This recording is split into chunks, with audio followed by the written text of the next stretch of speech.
Kain lap kotor itu mendarat tepat di wajahku, menyisakan noda bau dan perih di hati. Ibu mertuaku menghina, membandingkanku dengan istri adik ipar yang dianggap kaya raya. Ia tak tahu, 3 hari lagi, ia akan bersujud di kakiku memohon ampun. Sembari bersiap mendengarkan kisah ini, yuk, absen dulu di kolom komentar, dari kota mana saja kalian menonton. Jangan lupa dukung channel ini dengan like dan subscribe ya, supaya kami makin semangat mempersembahkan cerita yang lebih menarik lagi. Suasana di dapur rumah ibu mertuaku terasa seperti neraka kecil. Udara panas yang terperangkap di ruangan sempit itu, bercampur dengan aroma tajam bumbu gulai yang sedang mendidih di atas kompor. Keringat sebesar biji jagung mengalir deras dari pelipisku, menetes melewati pipi, dan berakhir di kerah baju daster sederhanaku yang sudah basah kuyup. Sejak pukul 5 pagi, aku sudah berdiri di sini. Mengiris bawang, memarut kelapa, menumis bumbu, hingga mencuci tumpukan piring kotor bekas sarapan seluruh keluarga besar yang berkumpul untuk acara arisan bulanan. Di ruang tengah, suara gelak tawa terdengar riuh rendah. Ada suara denting gelas beradu, suara televisi yang menyala keras, dan tentu saja, suara melengking ibu mertuaku, Bu Ratna, yang sedang membanggakan pencapaian anak-anaknya, atau lebih tepatnya, pencapaian anak bungsunya, adik dari suamiku. Sementara aku hanyalah bayangan yang bergerak di belakang layar, memastikan semua gelas terisi dan piring-piring kotor tidak menumpuk. Seolah-olah aku adalah asisten rumah tangga yang tidak dibayar sepeser pun. Rania, mana es sirupnya? Tamu sudah haus semua ini. Lelet sekali kerjamu. Teriakan ibu memecah konsentrasiku. Aku tersentak, buru-buru menyekat tangan yang basah ke celemek kumal yang kulingkarkan di pinggang.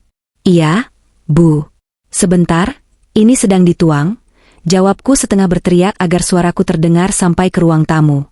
Tanganku dengan cekatan menyusun gelas-gelas kaca berisi sirup merah menyala di atas baki plastik lebar.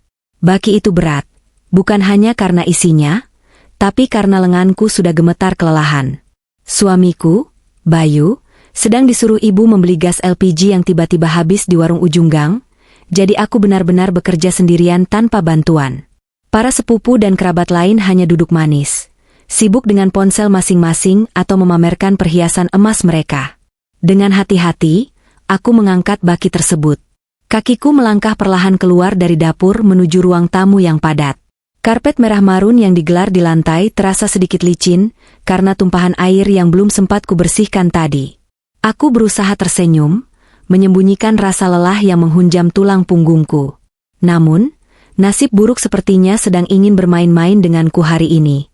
Saat aku melewati meja hias di dekat partisi ruangan, salah satu anak sepupu Bayu yang sedang berlarian menabrak kakiku dengan keras. Keseimbanganku goyah. Tubuhku oleng ke kanan. Awas, teriakku tertahan. Prang. Bukan gelas di bakiku yang jatuh, melainkan siku tanganku yang secara refleks mencoba menahan keseimbangan justru menyenggol vas bunga keramik kesayangan ibu yang bertengger di meja hias. Vas bunga tinggi berwarna putih gading dengan motif naga itu, meluncur bebas ke lantai dan pecah berkeping-keping. Suara pecahannya terdengar seperti ledakan bom di tengah keramaian. Seketika, ruang tamu yang tadinya bising oleh obrolan dan tawa, mendadak sunyi senyap. Semua mata tertuju padaku. Anak kecil yang menabrakku tadi langsung lari bersembunyi di balik punggung ibunya, meninggalkanku berdiri mematung dengan wajah pucat pasi di tengah pecahan keramik. Ibu Ratna, yang sedang duduk di kursi sofa, tahta, kebesarannya, langsung berdiri. Matanya melotot, seolah hendak keluar dari rongganya. Wajahnya memerah pada menahan amarah yang meledak seketika. Apa yang kau lakukan? Ibu menjerit histeris. Suaranya melengking tinggi menyakiti telinga. Ia bergegas menghampiriku, langkah kakinya menghentak-hentak lantai dengan penuh emosi. Maaf, Bu. Tadi Dito menabrak kaki saya kaget dan... Alasan, potong ibu kasar. Ia sudah berdiri tepat di hadapanku. Tangannya gemetar menunjuk ke arah pecahan vas di lantai. Kau tahu berapa harga vas ini? Hah? Kau jual ginjalmu pun belum tentu bisa menggantinya. Dasar perempuan ceroboh. Tidak becus kerja. Aku menunduk, menahan air mata yang mulai menggenang. Bukan karena vas itu, tapi karena rasa malu yang luar biasa dipermalukan di depan puluhan pasang mata keluarga besar. Maaf, Bu, nanti Rania ganti. Ganti? Pakai apa kau ganti? Ibu mendengus meremehkan, matanya memindai penampilanku dari ujung kaki ke ujung kepala dengan tatapan jijik. Pakai uang suamimu? Uang Bayu itu cuma cukup buat makan kalian sehari-hari. Kau pikir aku tidak tahu? Ibu berbalik ke arah meja makan prasmanan yang ada di dekat kami. Di sana tergeletak sebuah kain lap kotor, bekas mengelap tumpahan kuah gula yang berminyak, berwarna kuning kecoklatan dan bau amis. Tanpa berpikir dua kali, ibu menyambar kain lap itu. Dan saat aku mendongak untuk mencoba meminta maaf sekali lagi, kain lap basah, berminyak, dan bau itu mendarat telak di wajahku. Plah, dunia rasanya berhenti berputar. Kain itu menempel sesaat di wajahku, mentransfer bau bumbu dan noda minyak ke kulit pipi dan hidungku, sebelum akhirnya jatuh ke lantai. Aku mendengar beberapa kerabat menahan napas. Ada yang berbisik, astaga, kasihan sekali, tapi tak ada satupun yang berani maju membela. Mereka semua takut pada mulut pedas Bu Ratna. Ibu menunjuk wajahku yang kini bernoda minyak dengan telunjuknya yang kaku. Menantu macam apa kau ini? Teriaknya lantang, memastikan semua orang mendengar. Sudah miskin, menyusahkan, ceroboh pula. Tak pernah kau memberiku uang sepeser pun. Kau cuma numpang hidup di keluarga ini. Dadaku sesak. Aku memang tidak pernah memberikan uang tunai secara langsung di depan orang banyak seperti yang ibu inginkan, tapi akulah yang diam-diam membayar tagihan listrik rumah ini. Akulah yang menebus obat diabetes ayah mertua setiap bulan. Akulah yang mengisi kulkas ibu dengan bahan makanan premium setiap minggu. Semua kulakukan lewat tangan Bayu, agar suamiku terlihat berbakti dan dihargai ibunya. Lihat tuh. Ibu melanjutkan caciannya, napasnya memburu. Contoh istri adik iparmu, si Siska. Dia selalu memberi ibu uang setiap bulan. Dia istri yang tahu diri, tahu membalas budi, dan tahu cara membahagiakan mertua. Tidak seperti kau, datang cuma bawa badan dan dosa. Tanganku mengepal di sisi tubuh. Ingin rasanya aku berteriak, mengatakan bahwa Siska itu penipu, bahwa uang yang dipamerkannya belum tentu miliknya. Ingin rasanya aku mengeluarkan ponselku, menunjukkan saldo rekening dan portofolio investasiku yang bisa membeli rumah ini beserta isinya 10 kali lipat. Tapi aku menahannya. Aku sudah berjanji pada Bayu untuk hidup sederhana, untuk melihat siapa yang tulus menyayangi kami tanpa embel-embel materi. Dan hari ini, aku mendapatkan jawabannya. Tidak ada ketulusan di sini. Aku menatap mata ibu mertuaku, lurus dan tajam. Tatapan yang belum pernah kuberikan sebelumnya. Ingat kata-kata ibu hari ini, ucapku lirih, namun penuh penekanan. Suaraku tidak bergetar sedikit pun. Ibu terlihat sedikit terkejut dengan reaksiku yang tenang, namun gengsinya terlalu tinggi untuk mundur. Berani kau menatapku seperti itu? Dasar tidak tahu sopan santun. Pergi kau ke dapur. Bersihkan pecahan ini sampai tidak ada debu tersisa. Bayu masuk dengan napas terengah-engah sambil memanggul tabung gas hijau di pundaknya. Bu, ini gasnya. Suaranya terhenti saat melihat ketegangan di ruangan itu. Ada apa ini? Tanya Bayu, menurunkan tabung gas dan bergegas mendekatiku. Ia melihat noda di wajahku dan kain lap di lantai. Rahangnya mengeras. Bu, apa yang ibu lakukan pada Rania? Tanya saja sama istrimu yang tidak becus itu. Dia memecahkan vas kesayangan ibu. Bentak ibu, sama sekali tidak merasa bersalah. Bayu hendak membalas, tapi aku memegang lengannya erat. Aku menggeleng pelan. Ini bukan saatnya berdebat. Ini saatnya merencanakan sesuatu yang lebih besar. Bayu menatapku dengan mata yang menyiratkan rasa sakit dan amarah yang tertahan. Tangannya gemetar saat ia menyentuh pipiku yang masih belepotan minyak bekas kain lap kotor itu. Ran, maafkan aku. Aku tidak ada di sini tadi, bisiknya parau, mengabaikan tatapan puluhan pasang mata keluarganya yang menonton kami seperti pertunjukan drama murahan. Sudahlah, Mas. Aku tidak apa-apa, jawabku datar. Aku mengambil tisu dari meja terdekat dan membersihkan sisa kotoran di wajahku dengan gerakan yang tenang dan terukur. Terlalu tenang, mungkin, hingga membuat beberapa sepupu Bayu saling berbisik heran. Sebelum Bayu sempat membela lebih jauh, suara klakson mobil terdengar nyaring dari halaman depan. Bukan klakson motor atau mobil biasa, tapi klakson mobil yang terdengar berat dan mahal. Nah, itu pasti Siska dan Anton, seru Ibu Ratna. Wajahnya yang tadi merah padam karena marah, seketika berubah cerah berseri-seri seolah baru saja memenangkan lotre. Amarahnya padaku lenyap, digantikan oleh antusiasme yang berlebihan. Minggir, minggir. Menantu kesayanganku sudah datang. Ibu mendorong bahu Bayu agar menyingkir dari jalannya, lalu bergegas menuju pintu depan. Semua kerabat yang tadi diam saja saat aku dihina, kini ikut berdiri dan berbondong-bondong menuju pintu, penasaran dan ingin menyambut sang ratu. Aku dan Bayu tertinggal di belakang, berdiri di dekat pecahan vas yang belum dibereskan. Kita pulang sekarang, Ran, kata Bayu tegas, matanya berkaca-kaca. Aku tidak terima kamu diperlakukan begini. Tunggu sebentar, Mas, tahanku, memegang pergelangan tangannya. Tonton pertunjukannya sampai selesai. Biar kita tahu seberapa dalam lubang yang mereka gali sendiri. Dari ambang pintu, muncullah Siska, istri dari Anton, adik iparku. Ia mengenakan gaun terusan berwarna merah menyala yang terlalu mencolok untuk acara siang hari. Di lengannya tergantung sebuah tas bermerek terkenal, salah satu merek Prancis yang logonya sangat ikonik. Rambutnya disasak tinggi, dan lehernya dililit kalung emas yang cukup tebal. Anton berjalan di belakangnya, membawa beberapa bungkusan besar kue-kue mahal. Ibu. Siska memeluk Ibu Ratna dengan gaya dibuat-buat, pipi kiri pipi kanan tanpa benar-benar menempelkan kulit, takut bedaknya luntur. Maaf ya Siska telat, tadi macet banget. Biasalah, urusan bisnis Mas Anton gak bisa ditinggal.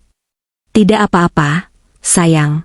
Yang penting kamu datang, rumah ini langsung jadi cerah. Puji ibu, suaranya manis sekali, berbanding terbalik 180 derajat dengan nada bentakannya padaku tadi. Siska melirik ke arahku yang berdiri di sudut ruangan dengan pakaian sederhana dan wajah tanpa riasan. Senyum sinis tersungging di bibirnya. Ada Mbak Rania. Kok kucel banget sih? Mbak, habis ngapain? Jadi tukang cuci piring lagi ya hari ini? Sindirnya sambil tertawa kecil, yang disambut tawa sopan dari beberapa kerabat penjilat. Aku hanya tersenyum tipis. Mataku, yang terlatih menilai barang mewah karena bisnis fashion yang kugeluti secara diam-diam, langsung tertuju pada tas yang ditenteng Siska. Dalam sekilas pandang, aku tahu itu barang palsu. Jahitan di bagian pegangannya tidak rapi, dan warna logam pada logonya terlalu kuning mengkilap, bukan warna emas rose gold yang elegan seperti aslinya. Tapi tentu saja, Ibu Ratna dan kerabat lainnya yang silau mata tidak akan menyadari hal itu. Oh iya, Bu. Siska menyerahkan tas kertas kecil kepada ibu. Ini ada sedikit rezeki dari Siska dan Mas Anton. Buat ibu jajan atau beli baju baru. Ibu membuka amplop tebal yang ada di dalam tas kertas itu. Matanya berbinar melihat tumpukan uang merah di dalamnya. Masya Allah. Alhamdulillah. Terima kasih ya, Nak Siska, Nak Anton. Kalian memang anak dan menantu yang paling berbakti. Selalu ingat orang tua. Semoga rezeki kalian makin lancar. Lalu, malapetaka perbandingan itu dimulai. Ibu mengangkat amplop itu tinggi-tinggi, lalu menoleh ke arahku dan Bayu dengan tatapan merendahkan. Lihat ini, Rania, Bayu, seru ibu lantang. Contohlah adik kalian ini. Siska ini baru menantu idaman. Datang bawa uang, bawa makanan enak, bikin bangga keluarga. Penampilannya juga cantik. Necis, tidak memalukan kalau diajak kondangan. Tidak seperti kau, Rania. Ibu menunjukku lagi, kali ini dengan rasa jijik yang makin menjadi-jadi karena ada pembanding di sebelahnya. Kau itu, sudah 2 tahun menikah. Apa yang kau berikan? Cucu belum ada, uang tak pernah kasih, bisanya cuma memecahkan barang pecah belah. Lihat Siska, tasnya saja mungkin seharga motor suamimu. Darahku mendidih, tapi bukan karena marah pada ibu. Aku marah pada ketidakadilan ini. Bayu melangkah maju, wajahnya merah pada menahan emosi. Ia tidak terima istrinya diinjak-injak terus-menerus. Bu, cukup, bentak Bayu, membuat ruangan hening seketika. Ibu tidak tahu apa-apa tentang Rania. Uang belanja ibu tiap bulan itu. Mas, potongku cepat dan tajam. Aku mencengkeram lengan Bayu kuat-kuat. Jangan beritahu sekarang. Jangan biarkan mereka tahu bahwa uang belanja 5 juta yang Bayu berikan tiap bulan itu berasal dari dompetku. Jangan biarkan mereka tahu bahwa pelunasan hutang sertifikat tanah sawah ayah tahun lalu itu uangku. Jika mereka tahu sekarang, mereka hanya akan berbalik menjilatku. Aku tidak butuh itu. Aku butuh mereka merasakan kehilangan. Bayu menatapku bingung, napasnya memburu. Tapi Ran, kita pulang, kataku tegas, menariknya mundur. Loh, mau kemana? Siska berseru dengan nada mengejek. Baper ya, Mbak? Baru digituin aja udah mau kabur. Mentalnya tempe banget sih. Makanya kerja, Mbak, biar punya duit, biar nggak sensitif kalau disinggung soal uang. Iya, sana pulang. Usir ibu sambil mengibaskan tangannya seolah mengusir lalat. Bikin sumpek rumah saja. Lagian vas bungaku yang pecah itu jangan lupa diganti. Potong saja dari uang jatah bulanan yang tak seberapa itu. Aku tidak menjawab. Aku menarik Bayu keluar dari rumah itu, melewati tatapan-tatapan sinis, melewati tawa Siska yang menyakitkan, dan melewati ibu yang sedang sibuk menghitung lembaran uang di amplop itu. Kami berjalan menuju motor metik tua Bayu yang terparkir di halaman. Matahari sedang terik-teriknya, tapi hatiku terasa dingin seperti es. Bayu menyalakan mesin motor tanpa banyak bicara, air mata menetes dari sudut matanya. Ia merasa gagal melindungi istrinya. Maafkan ibu, Ran, maafkan aku yang belum bisa kaya. Isaknya pelan di balik helm. Aku memeluk pinggangnya erat dari belakang, menyandarkan kepalaku di punggungnya yang basah oleh keringat. Mas tidak salah. Mas suami terbaik. Tapi mulai hari ini, kita tidak akan diam lagi. Motor melaju meninggalkan rumah neraka itu. Di tengah perjalanan, aku mengeluarkan ponselku dari saku. Aku membuka aplikasi pesan instan dan mencari kontak bernama Rina, asisten pribadi. Dengan jari yang mantap, aku mengetik pesan singkat yang akan mengubah nasib keluarga Bu Ratna dalam hitungan jam. Rin, tarik semua fasilitas yang tersambung ke alamat ibu mertua. Stop pembayaran listrik otomatis, stop kiriman sembako premium, dan stop pembayaran iuran BPJS serta obat ayah. Bilang ke bank, tagihan kartu kredit tambahan atas nama Siska yang kujamin, bekukan sekarang juga. Aku mau laporan eksekusinya sore ini. Send. 1 centang berubah menjadi 2 centang biru. Lalu muncul balasan, siap, Bu Rania. Segera dilaksanakan. Aku memasukkan kembali ponsel ke saku. Perbandingan yang menyakitkan tadi adalah penutup dari kesabaranku. Besok, mereka akan bangun dalam realitas yang sebenarnya. Realitas di mana, menantu tak berguna, ini menarik kembali semua kenyamanan yang selama ini mereka nikmati tanpa rasa syukur.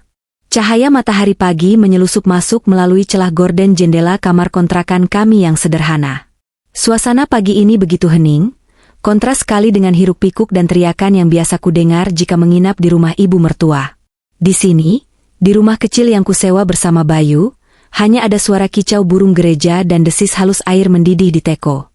Aku duduk di meja makan kecil kami, menyesap kopi hitam tanpa gula sambil menatap kalender di dinding. Ini adalah hari pertama.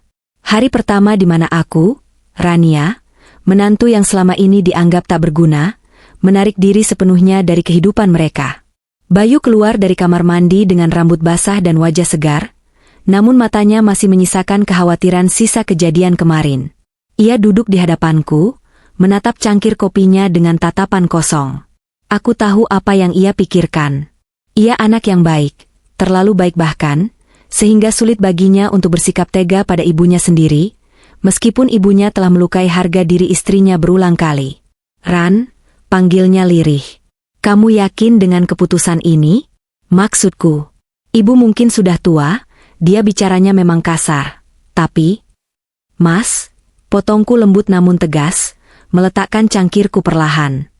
Selama 2 tahun aku diam. Aku biarkan ibu menghinaku, menyuruhku seperti pembantu, bahkan membandingkanku dengan orang lain. Tapi kemarin, saat kain lap kotor itu mendarat di wajahku, itu batasnya. Aku bukan meminta Mas untuk durhaka. Aku hanya ingin mereka belajar menghargai. Jika mereka menganggap Siska adalah sumber kebahagiaan karena uangnya, biarkan Siska yang mengurus semuanya sekarang. Belum sempat Bayu menjawab, ponselnya yang tergeletak di meja bergetar hebat. Nama, Ibu, terpampang jelas di layar dengan nada dering yang mendesak. Bayu menatapku ragu. Aku hanya mengangguk kecil, memberi isyarat agar ia mengangkatnya, tapi aku meminta ia menyalakan pelantang suara. Halo, Bu, sapa Bayu. Bayu, istrimu itu kemana saja hah? Suara teriakan ibu langsung menyambar, begitu keras hingga terdengar cempreng di telinga. Ini sudah jam 7 pagi. Kulkas kosong melompong. Tidak ada bahan makanan sama sekali. Biasanya jam segini sudah ada tukang sayur langganan dia yang antar daging dan sayur. Kenapa pagi ini tidak ada yang datang? Ayahmu mau sarapan apa? Aku tersenyum tipis. Selama ini, ibu tidak pernah tahu bahwa tukang sayur langganan itu sebenarnya adalah pesanan delivery premium yang kuatur jadwalnya setiap 2 hari sekali, dan tagihannya masuk ke kartu kreditku. Ibu pikir itu belanjaan biasa dari uang bulanan Bayu yang pas-pasan. Loh, Bu, jawab Bayu, melirikku dengan wajah bingung. Kan ibu bilang kemarin Rania tidak becus. Lagi pula, bukannya kemarin Siska kasih uang banyak? Ibu bisa beli sendiri kan pakai uang dari Siska? Hening sejenak di ujung telepon. Lalu suara ibu kembali meledak, kali ini lebih defensif. Ya uang dari Siska itu kan untuk tabungan ibu. Masa buat beli sayur saja harus pakai uang pemberian Siska? Itu tugas istrimu. Uang belanja dari kamu mana cukup kalau beli sendiri di pasar yang mahal itu. Kalau begitu minta tolong Siska pesankan makanan. Bu, sahutku tiba-tiba, mendekatkan wajah ke ponsel. Kau ada di situ rupanya. Hardik ibu. Rania, jangan mentang-mentang kemarin aku marahi sedikit kau jadi mogok kerja ya. Dasar manja. Cepat pesankan makanan sekarang. Ayahmu lapar.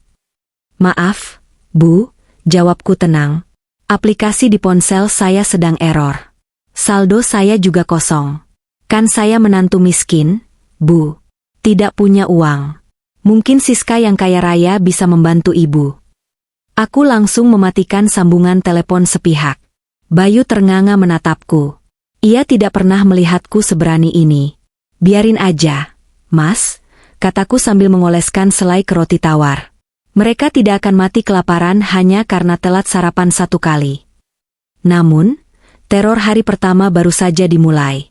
2 jam kemudian, saat Bayu sedang bersiap berangkat kerja, ponselnya berbunyi lagi. Kali ini ibu terdengar panik, bukan marah. Bayu, listrik mati.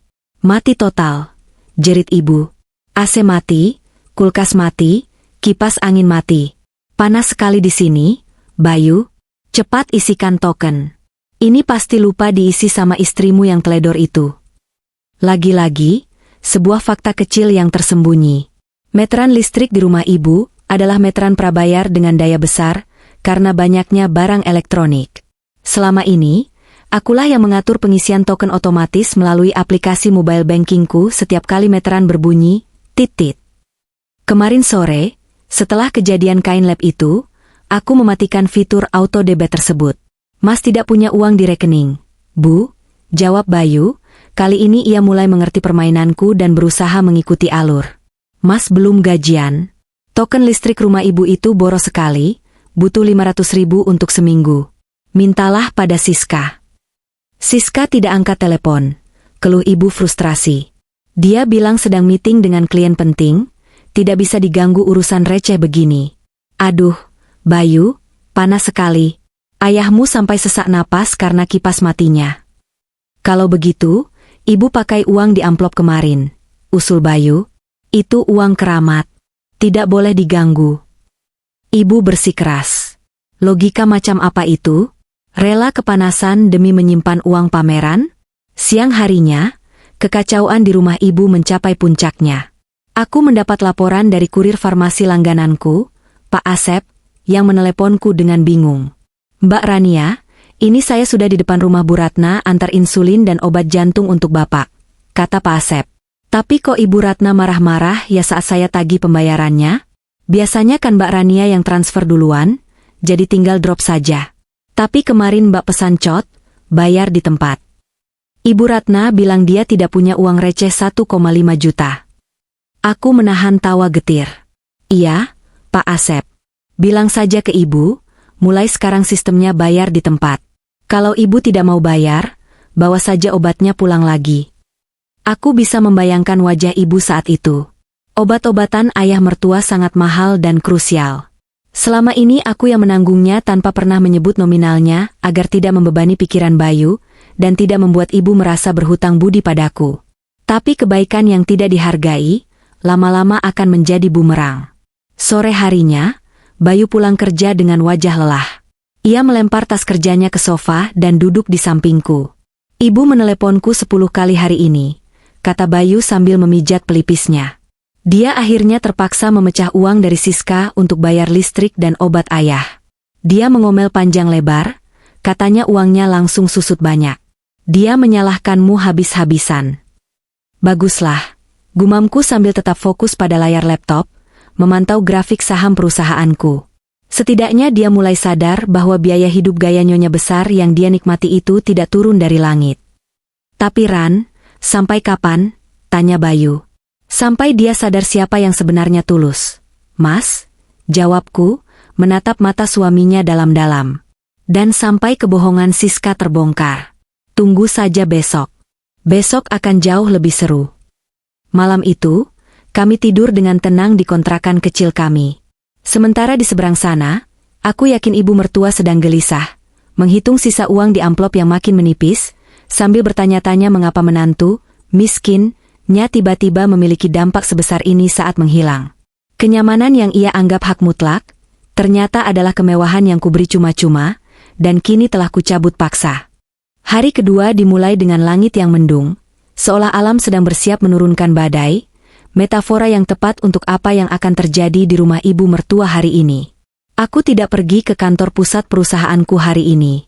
Aku memutuskan bekerja dari rumah, WFH, agar bisa memantau perkembangan situasi sekaligus menemani Bayu yang mengambil cuti sakit karena migrain, atau lebih tepatnya, sakit kepala karena stres memikirkan ibunya. Pukul 10 pagi, grup WhatsApp warga komplek perumahan ibu mertua, yang masih kuikuti secara diam-diam, mulai ramai. Budiah, tetangga sebelah rumah ibu yang terkenal dengan mulutnya yang tajam namun jeli, mengirim sebuah foto di grup. Foto itu memperlihatkan Ibu Ratna yang sedang berdiri di depan pagar rumah, dikelilingi oleh ibu-ibu komplek lainnya. Di lengan ibu, tergantung tas branded pemberian Siska kemarin. Caption fotonya berbunyi, "Wah, Bu Ratna lagi pamer tas baru nih dari menantu kesayangan. Tapi kok logonya agak miring ya, Bu Ibu? Hehe." Aku tersenyum miring membaca komentar-komentar di bawahnya. Iya Jeng, itu kulitnya juga kelihatan kaku banget. Kayak tas mangga 2. Aduh, kasihan Bu Ratna, masa dibohongi menantu sendiri. Tapi Bu Ratna ngotot katanya itu asli beli di Paris loh. Cerita yang sebenarnya kudengar kemudian dari rekaman suara yang dikirim Budiah secara pribadi padaku, dia memang sekutuku di komplek itu tanpa sepengetahuan ibu. Di rekaman itu, terdengar suara Ibu Ratna yang tinggi dan sombong. Kalian ini sirik saja. Ini asli. Siska itu istri pengusaha sukses. Tidak mungkin belikan barang KW. Kalian saja yang tidak pernah pegang barang mahal jadi tidak tahu bedanya. Lalu terdengar suara Bu Tejo, tetangga yang paling kaya di komplek. Bu Ratna, maaf ya. Saya punya tas model persis seperti ini, beli di butik resminya di Plaza Indonesia.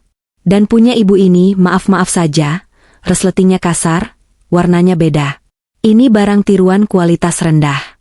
Harganya paling cuma 200.000 di pasar pagi. Hening sejenak dalam rekaman itu, lalu terdengar suara ibu yang gagap. Tidak mungkin.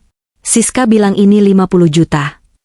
Rasa malu pasti sedang membakar wajah ibu saat itu.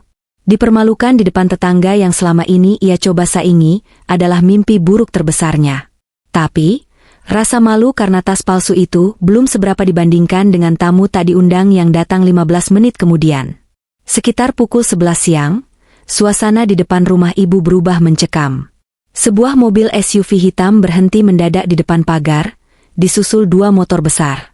Turunlah 4 orang pria berbadan tegap, berkulit gelap, dengan wajah garang. Mereka bukan pegawai bank yang rapi berdasi, mereka adalah debt collector lapangan, jenis penagih hutang yang tidak kenal basa-basi. Dari laporan Budiah yang kini memantau dari balik jendela, mereka menggedor pagar rumah ibu dengan keras. Keluar! Mana Siska? Mana Bu Ratna? Teriak salah satu pria itu, suaranya menggelegar sampai terdengar ke rumah tetangga. Bayu yang sedang tiduran di sofa langsung terduduk saat ponselnya berdering lagi. Kali ini bukan panggilan biasa, tapi video call dari ibu. Bayu mengangkatnya. Di layar ponsel, wajah ibu terlihat pucat pasi, air mata bercucuran, dan bibirnya gemetar hebat. Latar belakang suara gedoran pagar terdengar mengerikan. Bayu, tolong ibu, Bayu, ada preman mau mendobrak rumah. Mereka cari Siska. Mereka bilang Siska punya hutang. Ibu menjerit histeris. Hutang apa, Bu? Tenang dulu, Bayu mencoba bertanya, meski tangannya sendiri gemetar. Mereka bilang sertifikat rumah ini ada di tangan bos mereka. Bayu terdiam, matanya membelalak menatapku. Apa? Sertifikat rumah? Bukannya sertifikat itu ibu simpan di lemari besi di kamar? Ibu tidak tahu. Terakhir Siska bilang mau pinjam sebentar buat difotokopi untuk keperluan administrasi kantor suaminya. Katanya mau daftarkan asuransi rumah gratis buat ibu. Dia pinjam seminggu lalu dan belum kembalikan. Ya Tuhan, Bayu. Mereka mau masuk. Suara benturan keras terdengar. Pagar rumah berhasil dibuka paksa. Ibu menjerit dan video call terputus. Bayu melompat berdiri, wajahnya panik luar biasa. Ran, kita harus ke sana. Mereka bisa menyakiti ibu. Siska gila. Dia gadaikan rumah ibu ke rentenir? Aku menahan bahu Bayu, memaksanya duduk kembali. Tunggu, Mas. Jangan gegabah. Kalau kamu ke sana sekarang, kamu bisa apa?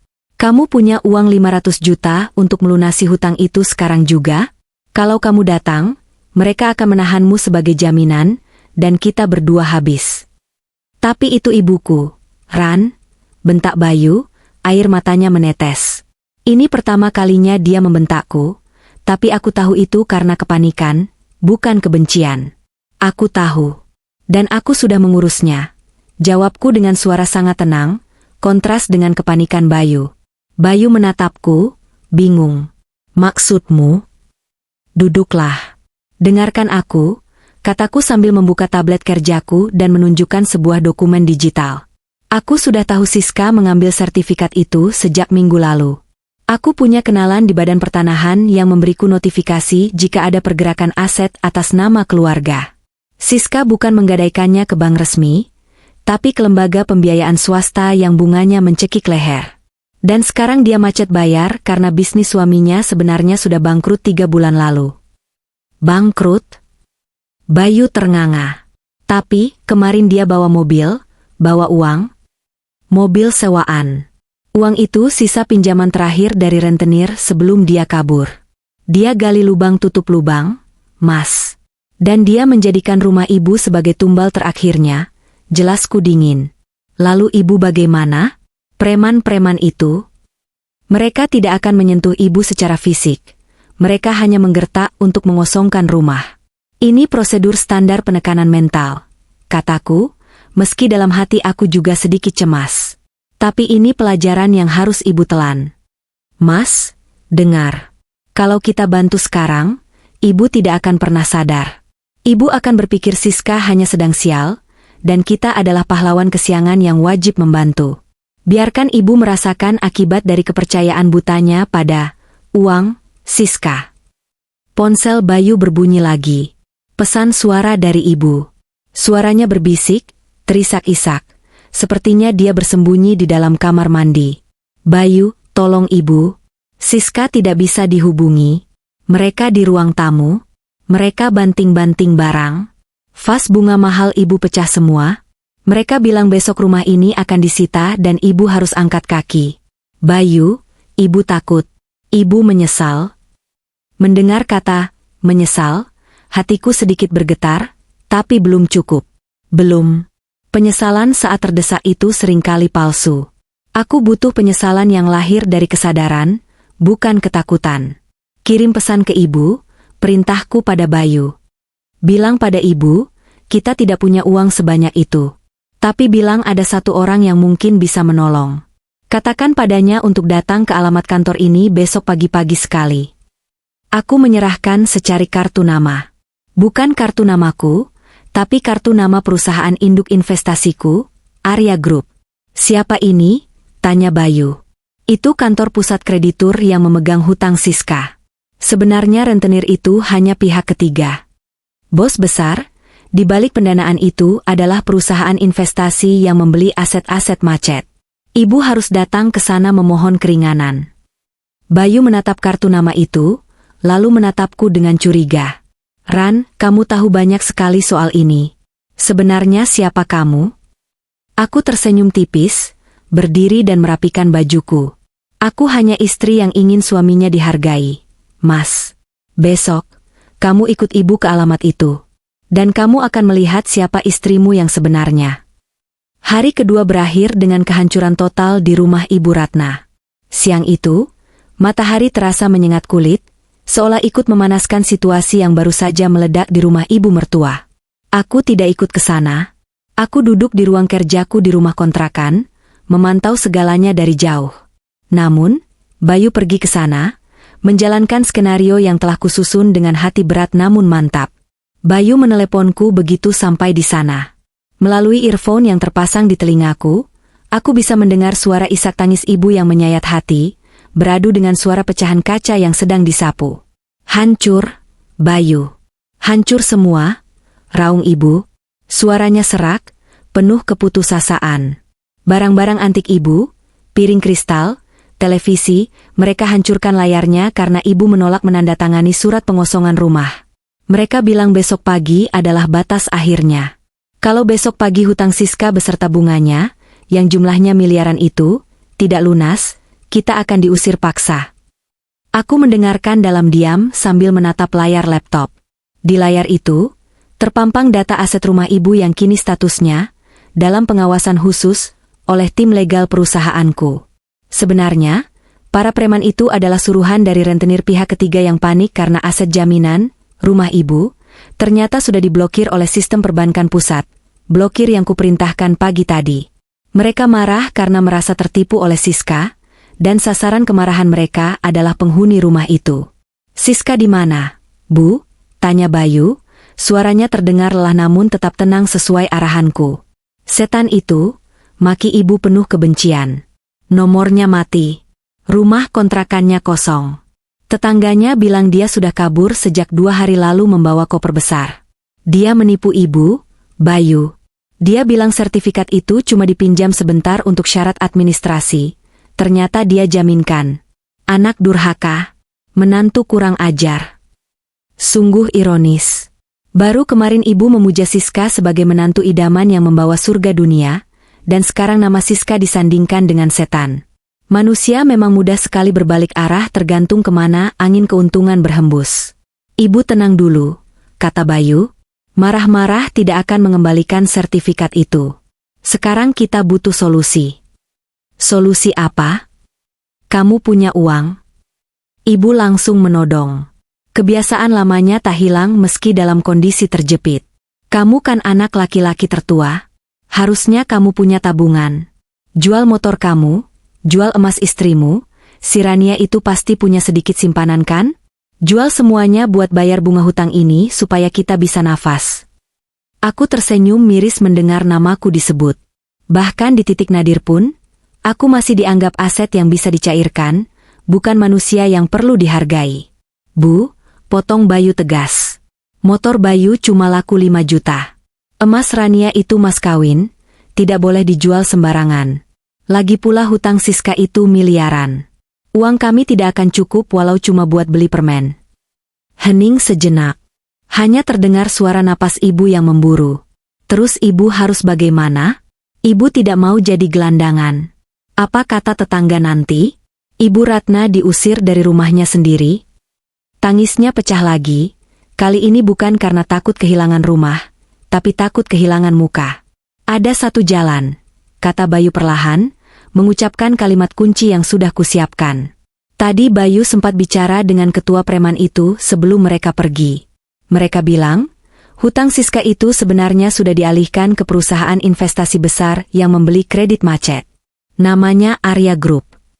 Arya Group, ulang ibu. Nada suaranya berubah, ada sedikit harapan di sana. Iya, preman-preman tadi cuma penagih lapangan. Pemilik aslinya adalah CEO Arya Group. Kalau ibu bisa menemui pimpinannya dan memohon keringanan, mungkin penyitaan besok bisa dibatalkan atau ditunda. Di mana kantornya? Tanya ibu cepat. Semangat juangnya tiba-tiba bangkit. Ibu selalu merasa dirinya punya kemampuan persuasi yang hebat. Dia yakin bisa meluluhkan hati siapa saja dengan air mata buaya, atau sedikit gertakan sambal. Di pusat kota, gedung Emerald Tower lantai 40. Ini alamatnya. Bayu menyerahkan kartu nama yang kuberikan tadi pagi. Aku bisa membayangkan ibu menyambar kartu nama itu. Besok pagi ibu akan ke sana. Seru ibu dengan nada yang mulai terdengar angkuh lagi. Ibu akan pakai batik sutra ibu yang paling bagus.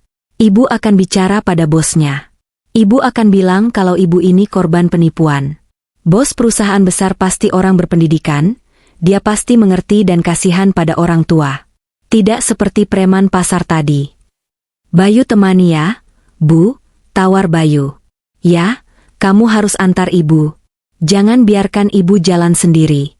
Dan bilang sama istrimu, si Rania itu, siapkan sarapan yang benar besok pagi.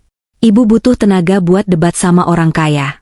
Jangan kasih ibu makanan murahan. Bayu menghela napas panjang. Bu, Rania tidak ada di sini. Dan Rania tidak akan masak buat ibu besok. Kita beli bubur ayam saja di jalan. CK. Dasar menantu tidak berguna. Di saat genting begini malah menghilang. Gerutu ibu. Pembicaraan mereka berakhir. Bayu mematikan sambungan telepon. Malam itu, Bayu pulang ke kontrakan dengan wajah kusut. Ia langsung memelukku erat tanpa bicara apa-apa selama 5 menit. Aku membelai punggungnya, menyalurkan kekuatan. Kamu siap untuk besok, Mas? Tanyaku lembut. Bayu melepaskan pelukan dan menatap mataku. Ada keraguan di sana, tapi juga ada tekad yang mulai tumbuh. Aku siap, Ran.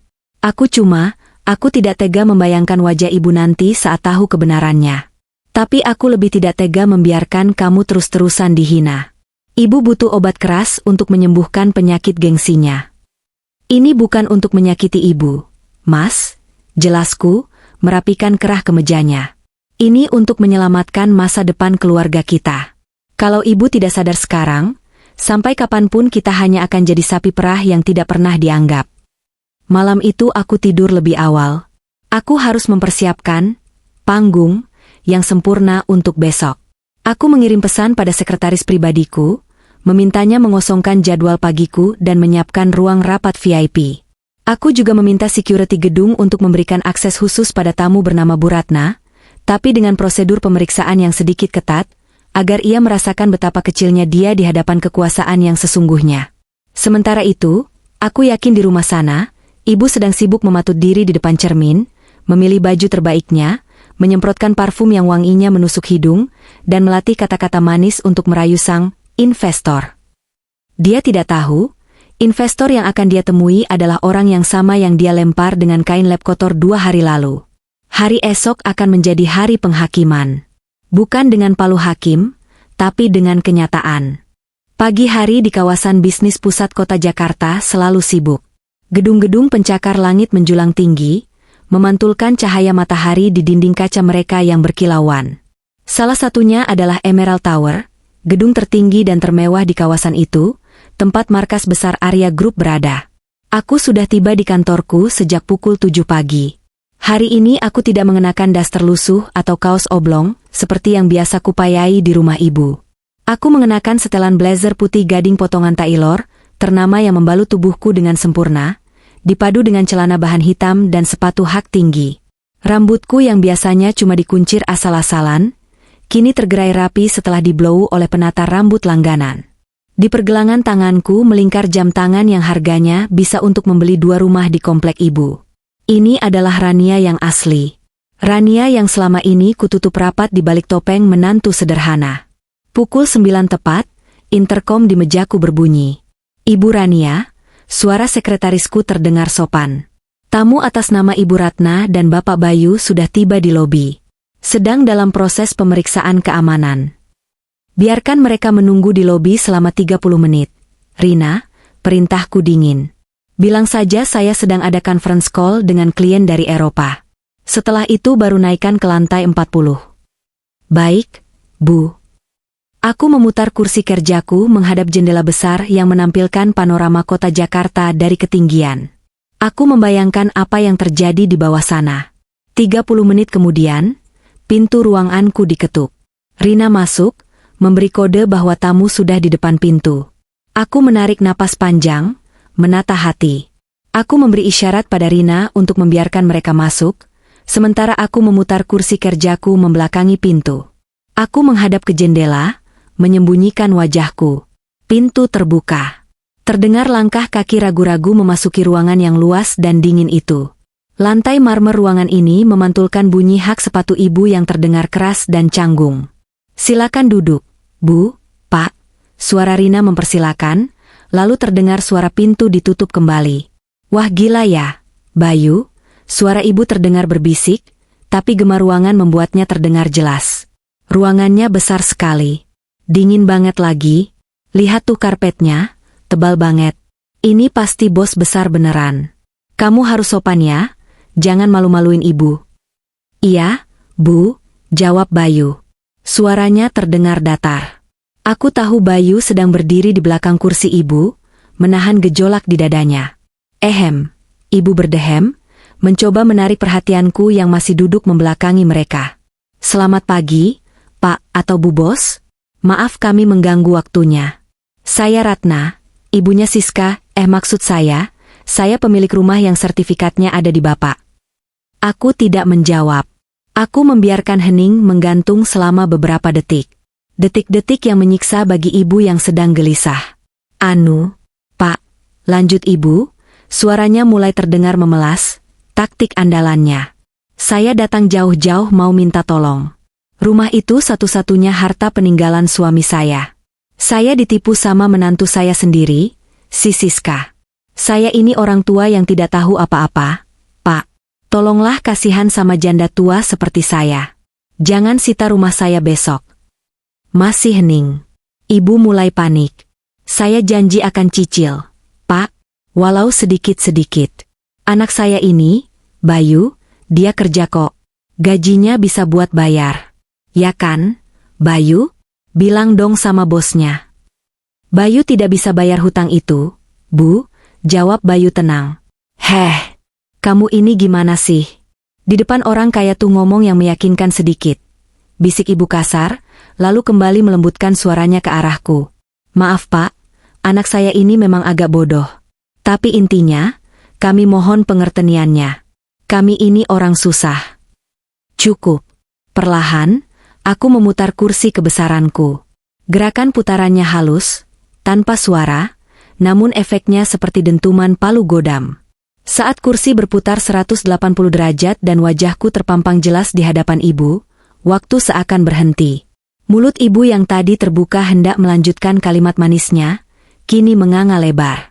Matanya melotot nyaris keluar.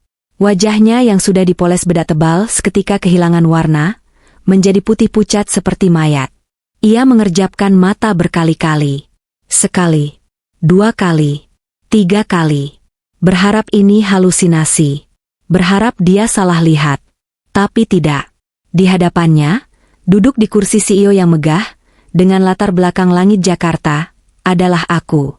Menantunya, perempuan yang 2 hari lalu ia lempar dengan kain lap kotor. Sel selamat. Kata-kata ibu tersangkut di tenggorokan. Lidahnya keluh.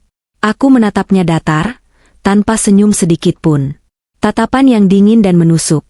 Tatapan seorang pebisnis yang sedang menghadapi klien bermasalah.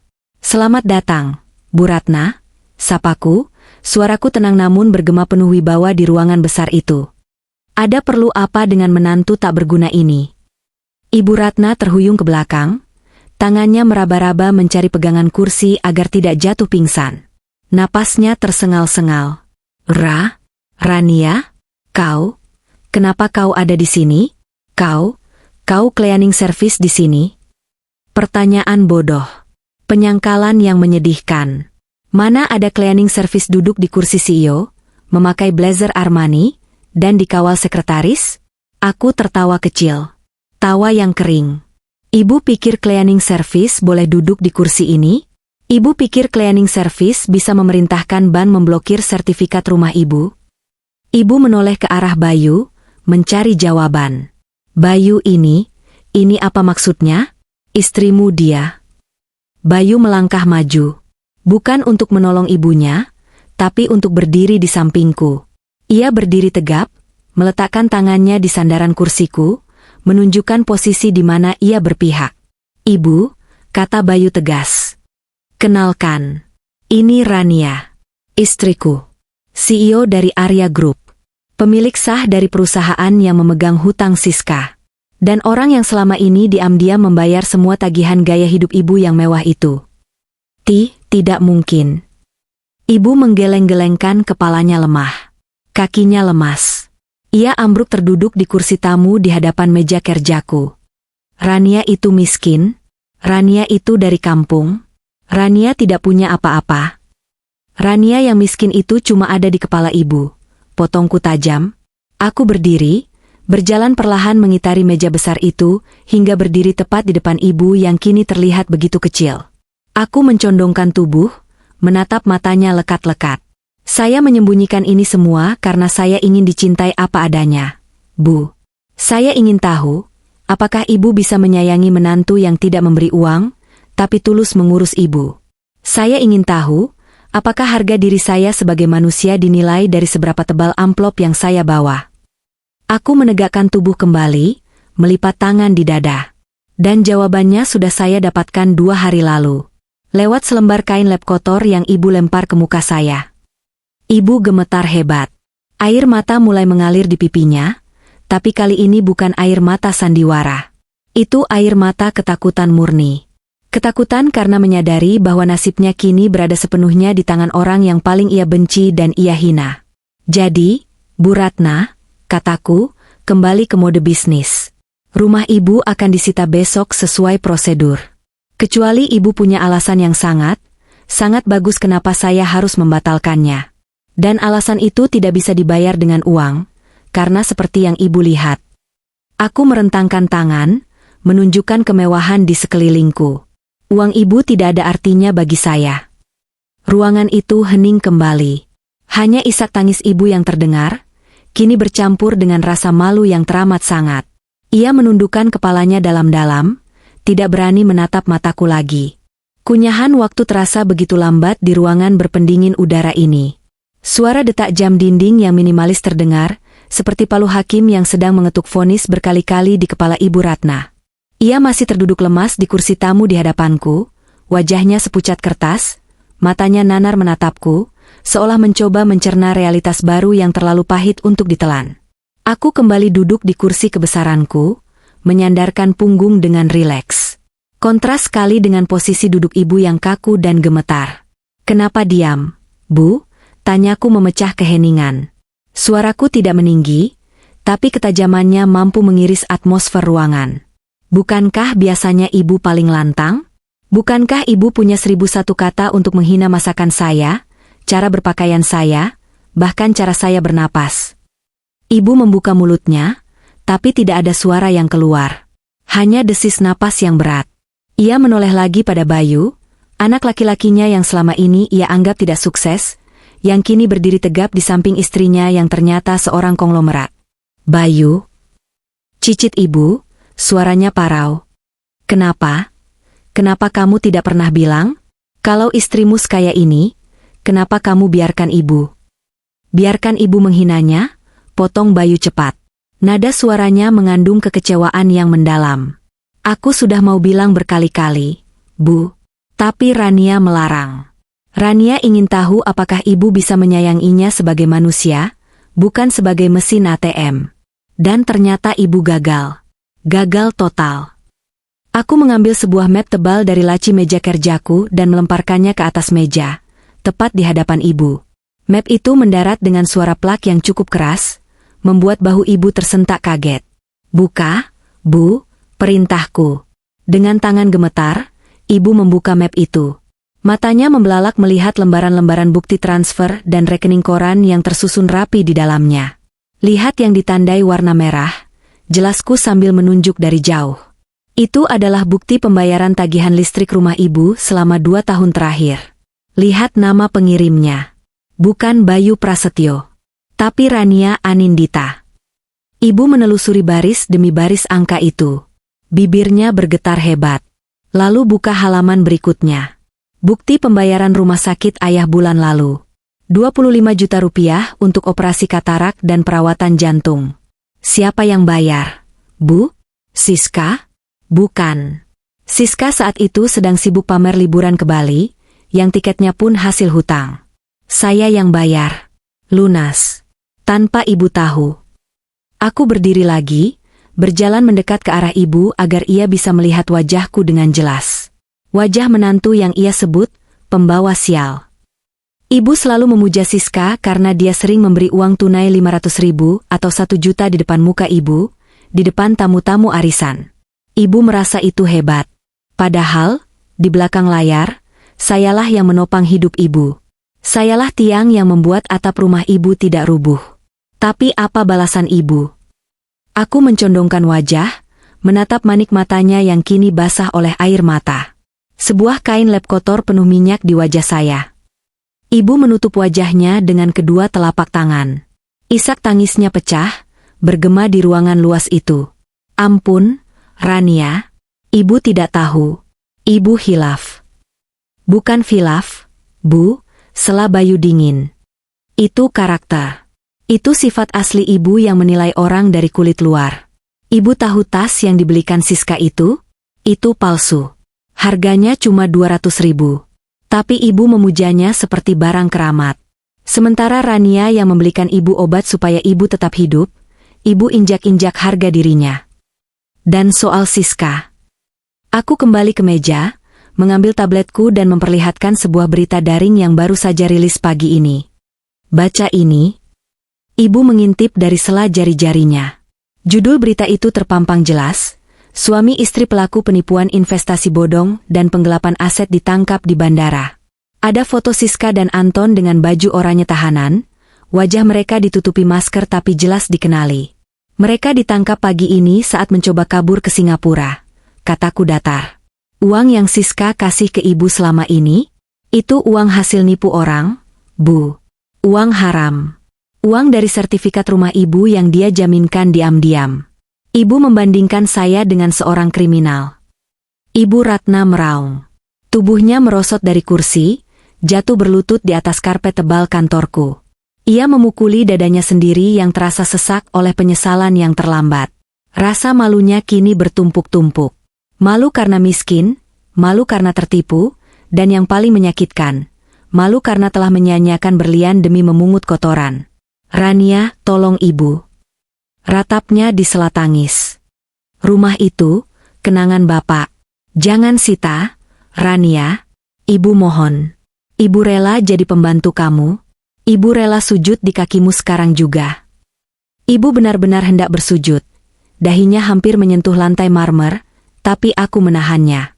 Bukan dengan menyentuhnya, tapi dengan suara tegas. Berdiri, Bu. Jangan kotori lantai kantor saya dengan air mata palsu. Kata-kataku kejam, aku tahu. Tapi aku butuh dia mengerti bahwa martabat tidak bisa dibeli dengan tangisan sesaat.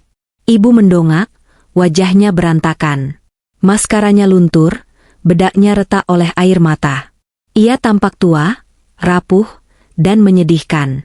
Besok adalah batas waktu eksekusi, kataku, kembali duduk di kursi, tahtaku. Saya tidak akan membatalkannya hari ini. Saya ingin ibu pulang, menghadapi tetangga, menghadapi rasa takut kehilangan tempat berteduh malam ini. Renungkan apa yang sudah ibu perbuat. Rasakan bagaimana rasanya menjadi orang yang tidak punya apa-apa, posisi yang selalu ibu sematkan pada saya. Tapi Rania, pulanglah, potongku. Ajak ibumu pulang, Mas. Biarkan dia tidur 1 malam lagi di rumah itu dengan bayang-bayang ketakutan. Biarkan dia merasakan dinginnya lantai tanpa kepastian. Bayu mengangguk. Ia memegang bahu ibunya, membantunya berdiri. Ibu masih menangis, menatapku dengan tatapan memohon yang menyayat hati, tapi aku membuang muka ke arah jendela. "Ayo, Bu," ajak Bayu pelan. Mereka berjalan keluar. Pintu tertutup. Hening kembali menyelimuti ruanganku. Aku menghela napas panjang, menyandarkan kepala ke kursi. Rasanya lega, tapi juga melelahkan. Menguras emosi. Tidak ada rasa bahagia yang meluap-luap saat melihat orang tua menangis, yang ada hanya rasa kepuasan bahwa keadilan akhirnya ditegakkan. Aku menatap langit Jakarta yang mulai mendung. Besok adalah babak terakhir. Besok, aku akan menentukan nasib mereka. Apakah aku akan menjadi pahlawan, atau menjadi hakim yang menjatuhkan palu kematian pada kehidupan lama Bu Ratna? Yang jelas, kain lap kotor itu sudah tidak ada lagi di wajahku. Kini, kain itu sedang melilit leher kesombongan ibu mertuaku sendiri. 3 hari kemudian. Hari yang dijanjikan dalam surat penyitaan. Langit di atas rumah Ibu Ratna tampak kelabu, seolah turut berduka atas nasib penghuninya. Sejak pagi buta, suasana di depan rumah yang biasanya asri itu sudah berubah menjadi tontonan warga. Sebuah truk engkel berwarna kuning parkir melintang di depan pagar. Beberapa pria berseragam biru tua, tim eksekutor aset, sedang sibuk mengangkut barang-barang dari dalam rumah. Sofa kulit yang biasa diduduki ibu dengan angkuh kini diangkat paksa, melewati pagar, dan ditumpuk sembarangan di bak truk. Lemari jati, meja makan, hingga televisi besar, satu persatu meninggalkan istananya. Di teras rumah, Ibu Ratna duduk di lantai ubin yang dingin. Penampilannya berantakan. Rambutnya acak-acakan, matanya bengkak seperti bola tenis, dan ia hanya mengenakan daster lusuh. Ironisnya, daster itu adalah pemberianku tahun lalu yang dulu pernah ia hina sebagai kain lap. Ia memeluk foto almarhum ayah mertua erat-erat di dadanya, menangis tanpa suara karena suaranya sudah habis digunakan untuk meraung 2 hari 2 malam. Di sekeliling pagar, tetangga-tetangga yang dulu sering ia pameri harta kini berkerumun. Tidak ada yang menolong. Mereka hanya berbisik-bisik, merekam dengan ponsel, dan menggelengkan kepala. "Kasihan ya, Bu Ratna. Sombong sih, kena batunya sekarang. Anaknya yang kaya itu ternyata penipu ya? Itu barang-barangnya mau dibawa kemana? Panti jompo?" Bisikan-bisikan itu terdengar jelas di telinga ibu, menusuk lebih tajam daripada pisau. Tepat pukul 10 pagi, sebuah mobil sedan mewah berwarna hitam mengkilap membelah kerumunan. Warga minggir dengan sendirinya, memberikan jalan. Mobil itu berhenti tepat di belakang truk eksekutor. Pintu pengemudi terbuka. Bayu keluar, mengenakan kemeja rapi. Ia bergegas membukakan pintu penumpang belakang. Aku turun. Kali ini aku tidak memakai pakaian kantor formal, tapi gamis sederhana berwarna pastel yang elegan, dengan kacamata hitam menutupi mataku. Aku melangkah tenang memasuki halaman rumah yang sudah porak-poranda itu. Melihat kedatanganku, Ibu Ratna seperti melihat malaikat pencabut nyawa sekaligus dewa penyelamat. Ia berusaha berdiri, tapi kakinya terlalu lemah. Ia merangkak. Ya, ibu mertuaku yang sombong itu merangkak di lantai teras yang kotor menuju ke arahku. "Rania, Rania," panggilnya serak. Aku berhenti tepat 2 langkah di depannya. Aku membuka kacamata hitamku, menatapnya datar. "Lihat sekeliling ibu," kataku pelan. "Ini yang terjadi kalau kita hidup dalam kepalsuan. Siska sudah dipenjara. Rumah ini sudah kosong. Teman-teman arisan ibu mana? Ada yang datang membantu? Tidak ada." Ibu menggeleng kuat-kuat, air matanya bercucuran membasahi lantai. Tidak ada yang peduli sama ibu selain kamu, Ran. Ibu salah. Ibu bodoh." Tiba-tiba, ibu melakukan hal yang tidak pernah kubayangkan sebelumnya. Di depan puluhan tetangga yang menonton, di depan para eksekutor yang berhenti bekerja sejenak, ibu menundukkan kepalanya sampai menyentuh ujung sepatuku. Ia bersujud. "Ampuni ibu, Rania. Ampuni ibu," teriaknya histeris, suaranya memecah keheningan pagi. "Ibu mertua durhaka. Ibu mata duitan. Ibu sudah jahat sama kamu. Tolong jangan usir ibu dari sini. Ini rumah kenangan bapak. Ibu mau tidur di mana kalau ini diambil? Ibu rela jadi budakmu, Rania, tapi tolong selamatkan rumah ini. Pemandangan itu begitu menyedihkan sekaligus melegakan. Wanita yang melempar kain lap kotor ke wajahku, kini mencium kakiku di hadapan dunia. Harga dirinya sudah rata dengan tanah, bahkan lebih rendah dari tanah itu sendiri. Aku menatap Bayu. Suamiku itu mengangguk pelan, matanya basah. Ia memberiku izin untuk mengakhiri drama ini. Aku menghela napas panjang, lalu berjongkok. Aku memegang bahu ibu, memaksanya untuk bangkit dari sujudnya. Aku tidak ingin menjadi Tuhan yang disembah. Aku hanya ingin menjadi manusia yang dihargai. Bangun, Bu, kataku lembut. Ibu mendongak, wajahnya penuh harapan dan ketakutan.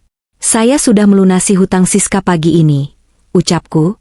Kalimat itu seperti mantra ajaib. Tubuh ibu menegang. Para eksekutor di belakang kami saling pandang. Lalu ketua tim mereka mendekat dan mengangguk hormat padaku. Betul, Bu Rania sudah menyelesaikan administrasinya 1 jam yang lalu. Kami hanya diperintah untuk mengangkut barang sebagai formalitas jika tidak ada pembatalan. Sekarang, kami akan kembalikan barang-barangnya. Ibu Ratna ternganga. Tangisnya berhenti seketika, digantikan oleh guncangan hebat di dadanya. Luo lunas? Kamu bayar semuanya? 3 miliar, Bu, jawabku tenang. Saya bayar 3 miliar untuk menebus kesalahan menantu kesayangan ibu itu. Ibu menangis lagi, kali ini tangis haru yang meledak-ledak. Ia hendak memeluk kakiku lagi, tapi aku menahannya dengan tangan. Tunggu, Bu. Jangan senang dulu. Suaraku berubah tegas, membuat ibu terdiam kaku. Ada syaratnya. Aku berdiri tegak, menatap mata ibu yang sembab. Pertama, sertifikat rumah ini sekarang atas nama saya, Rania Anindita. Bukan lagi atas nama ibu atau almarhum bapak. Ibu hanya memiliki hak pakai seumur hidup. Jadi ibu tidak bisa lagi menggadaikannya untuk Siska atau siapapun. Ibu mengangguk cepat. Iya, ibu janji. Kedua, lanjutku, suaraku mengeras. Saya tidak mau lagi mendengar ibu mencampuri urusan rumah tangga saya dan Bayu. Jangan pernah mengatur kapan saya harus punya anak, berapa gaji suami saya, atau apa yang harus saya masak. Mulai hari ini, ibu hidup dari uang bulanan yang saya tetapkan, bukan dari imajinasi ibu.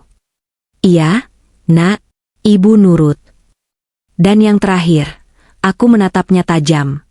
Jangan pernah bandingkan saya dengan siapapun lagi. Karena saat ibu melempar kain lap kotor itu ke wajah saya, ibu bukan hanya menghina saya, tapi ibu menghina rezeki yang Tuhan titipkan lewat saya. Kalau saya dengar satu kata hinaan lagi keluar dari mulut ibu, detik itu juga truk ini akan kembali dan mengangkut ibu keluar dari sini selamanya. Mengerti? Mengerti. Ibu mengerti. Demi Allah ibu bertobat, Rania. Ibu mencium tanganku berulang kali, membasahinya dengan air mata penyesalan. Aku menarik tanganku pelan. Sudah cukup. Pelajaran sudah diberikan. Aku menoleh ke arah Bayu. Ayo, Mas. Kita pulang. Biar ibu istirahat dan merenung. Terima kasih, Ran. Terima kasih, bisik Bayu, mengecup keningku di depan semua orang. Ia bangga. Ia lega. Kami berjalan kembali ke mobil. Di belakang kami, para eksekutor mulai mengembalikan sofa dan lemari ke dalam rumah. Tetangga-tetangga mulai bubar dengan membawa cerita baru yang akan menjadi buah bibir selama berbulan-bulan. Tentang Rania, menantu yang dihina, yang ternyata adalah penyelamat keluarga itu. Saat mobil kami melaju meninggalkan pekarangan, aku melihat dari kaca spion. Ibu Ratna masih berdiri di teras, memeluk tiang rumahnya, menatap kepergian kami dengan tatapan yang sulit diartikan, campuran antara rasa syukur yang mendalam dan rasa takut kehilangan yang tak akan pernah hilang. Aku menyandarkan kepala di bahu Bayu. Drama ini berakhir. Tidak ada lagi kain lap kotor. Yang ada hanyalah lembaran baru yang bersih, yang kini pemanya ada di tanganku. Dan untuk pertama kalinya dalam 2 tahun pernikahan ini, aku merasa benar-benar bernapas lega. Menang itu tidak harus dengan membalas caci maki. Menang itu adalah ketika kita bisa membuat orang yang menghina kita berlutut bukan karena paksaan fisik, tapi karena hancurnya kesombongan mereka sendiri. Dan hari ini, aku menang telak.